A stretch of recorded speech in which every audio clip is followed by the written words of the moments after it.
ನಾನು ಈ ದಿನ ತಿಳಿಸಲು ಹೊರಟಿರುವ ವಿಷಯವೇನೆಂದರೆ ನಿಂಬೆಹಣ್ಣನ್ನು ಯಾವುದಕ್ಕೆ ಬಳಸಬೇಕು, ಯಾವುದಕ್ಕೆ ಬಳಸಬಾರದು ಎಂದು ತಿಳಿಸಿಕೊಡುತ್ತಿದ್ದೇನೆ.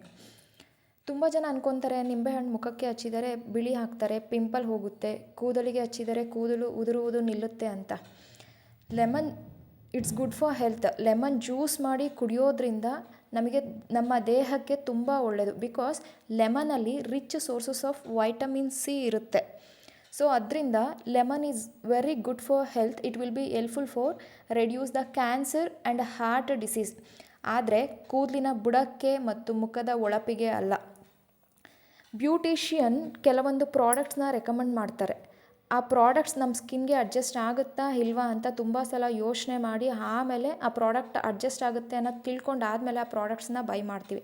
ಅದೇ ರೀತಿ ಕೂಡ ಯಾವುದೇ ರೀತಿ ಓಮ್ ರೆಮಿಡೀಸ್ನ ಯೂಸ್ ಮಾಡಬೇಕಾದ್ರೆ ಆ ಓಮ್ ರೆಮಿಡಿಯಿಂದ ಏನಾದರೂ ಸೈಡ್ ಎಫೆಕ್ಟ್ ಇದೆಯಾ, ಏನದ್ರದ್ದು ಸೋರ್ಸಸ್ಸು, ಏನು ಯೂಸಸ್ ಇದೆ ಅದರಿಂದ, ಅದನ್ನೆಲ್ಲ ತಿಳ್ಕೊಂಡು ಆಮೇಲೆ ಬಳಸಿದ್ರೆ ತುಂಬ ಒಳ್ಳೆಯದು.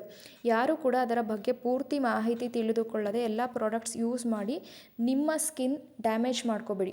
ಹೇಳ್ಬೇಕು ಅಂತ ಅಂದರೆ ನಿಂಬೆಹಣ್ಣಲ್ಲಿ ಸಿಟ್ರಸ್ ಅಸಿಡಿಕ್ ಇರುತ್ತೆ. ಸೊ ಅದು ನಮ್ಮ ಸ್ಕಿನ್ pH ಬೇರೆ ಇರುತ್ತೆ, ನಮ್ಮ ಲೆಮನ್ pH ಬೇರೆ ಇರುತ್ತೆ. ಸೊ ಅದು ಯೂಸ್ ಮಾಡೋದ್ರಿಂದ ನಾವೇ ನಮ್ಮ ಸ್ಕಿನ್ ಬರ್ನ್ ಮಾಡ್ಕೊತೀವಿ. ಎಲ್ಲ ಪ್ರಾಡಕ್ಟ್ ಎಲ್ಲರಿಗೂ ಯೂಸ್ ಆಗಲ್ಲ. ಸೊ ನಿಮ್ಮ ತ್ವಚೆಯ ಆಧಾರದ ಮೇಲೆ ನಿಮ್ಮ ಸ್ಕಿನ್ನನ್ನು ನೀವೇ ಕೇರ್ ಮಾಡಬೇಕು. ಧನ್ಯವಾದಗಳು.